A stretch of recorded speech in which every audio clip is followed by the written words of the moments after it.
有一天，佛陀住在舍卫城的东园路母讲堂，傍晚的时候，佛陀停止静坐观想，起坐来到屋外安坐。那时，焦萨罗国的波斯匿王来到佛陀的住所，他顶礼佛陀后，在一旁坐下。这时，有7位留着头发修行的人，有7位尼乾陀教徒，有7位裸体修行人，有7位只穿一件衣服的修行人，有7位其他教派游历四方的修行人。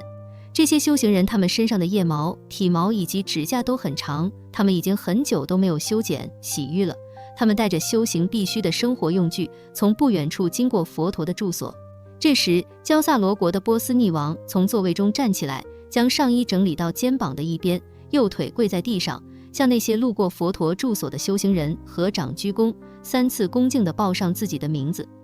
大德，我是焦萨罗国的波斯匿王。大德，我是焦萨罗国的波斯匿王。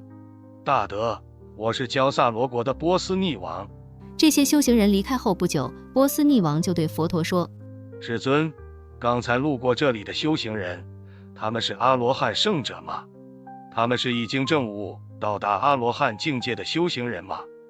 大王，对于在家享受各种娱乐，拥有众多孩子，享用各种檀香，戴各种花环，涂抹各种香料、香膏，拥有无数金银的你来说，谁是阿罗汉圣者？谁是已经证悟到达阿罗汉境界的修行人？是难以分辨出来的，是难以知道和理解的。大王要与这些修行人住在一起，去体验和感受他们的修行，并且与他们住在一起的时间要长，短时间也是无法体验和感受到他们是受持戒律的，还是不受持戒律的。他们是经常升起念想的，还是不升起念想的。他们是有智慧的人，还是愚昧的人。大王，同样的道理，要与这些修行人住在一起，并且与他们住在一起的时间要长，短时间也是无法体验和感受他们的修行是清净的，还是不清净的。大王，只有在灾难祸患中，人的勇敢、刚强、坚毅才能表现出来，而且要长时间的观察，才可能知道这个人真正的品质如何。短时间是无法看清楚一个人的。大王，同样的道理，一个人有没有智慧，只有与他经常的交谈、交流，与他经常的接触，才可能从他们的日常行为、言语中知道他是不是有真正智慧的人。与他交谈、交流、接触的时间要长，短时间还是无法知道他是否是真正有智慧的人。世尊，你说的很对，很多事情不能只看表面，要长时间的观察，要长时间的与这些修行人接触，最好是与他们一同修行，在他们旁边长时间的观察他们，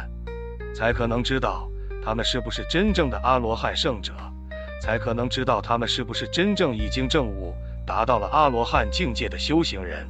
波斯匿王指着站在远处保护自己的护卫们对佛陀说：世尊，这些护卫很多都是训练有素的密探，他们武艺高强，善于侦查和收集各国的情报。我将会派他们去秘密调查和观察这些修行人真实修行的情况，看他们是不是真正的受持戒律，看他们每天的日常行为和言语是什么，看他们的修行是不是清净的。如果这些修行人他们到了一个没有人认识他们的地方，就洗浴掉身上的污垢尘土，换上干净的衣服。他们洗浴后，再在身上涂抹上各种香料、香膏，整理梳好自己的头发，享用各种美妙的食物，享受各种娱乐，他们就已经被他们自己的欲望所束缚和捆绑了。那么他们之前满身污垢尘土，灰头土脸假扮修行人的行为，就是欺骗信众、诈骗信众财物供养的无耻行径。我将在调查、观察他们后，再来决定是否以诈骗罪抓捕他们，惩罚他们。大王，短时间内想要通过一个人外在的身体形貌、打扮、行为、言谈来判断他是不是真正的修行人，是不容易的事情，是很难的事情。不能因为看见他们表面的身体形貌、打扮、行为、言谈，就立刻的信赖他们是真正的修行人。因为世间很多人善于将自己伪装成那些大圣者、大修行人、大善人，这些人从表面的形貌打扮、行为和言谈举止上看起来好像是修行人，可是他们有可能是不受持任何戒律，没有任何智慧，让内心肆无忌惮、毫无拘束、胡作非为的人。要长时间的观察他们的行为、言语，他们是不是长时间的受持戒律，他们是不是长时间的清净修行，以他们长时间清净修行的行为、言语作为分辨他们是否是真正修行人的依据，而不是只看他们当时的衣着形貌打扮，不是只看他们短时间表现出来的清净修行的行为，要长时间的观察他们，就如同内部混有泥土，不是真材实料的假耳环一样，也如同在黄铜外面镀上一层金的假黄金一样。这些假耳环、假黄金表面上看起来漂亮，好像是真的，然而它们的内部却是虚假的、不真实的。世间人用这些假的耳环、假的黄金装点门面欺骗人，实际上这些假耳环、假黄金却没有真材实料，表面上光鲜亮丽是没有什么用的，因为里面是虚假不真实的填充物。同样的道理，大王，世间的一些人短时间内表面上模仿、假扮世间的大圣人、大修行人、大善人的形貌打扮、行为、言语，他们在别人面前假意的去受持戒律，假意的去做一些清净修行，以此来欺骗信众的财物供养。然而当他们来到一个陌生的地方，来到一个没有人认识他们的地方，他们就会用诈骗得来的财物供养，肆无忌惮地来满足自己的私欲。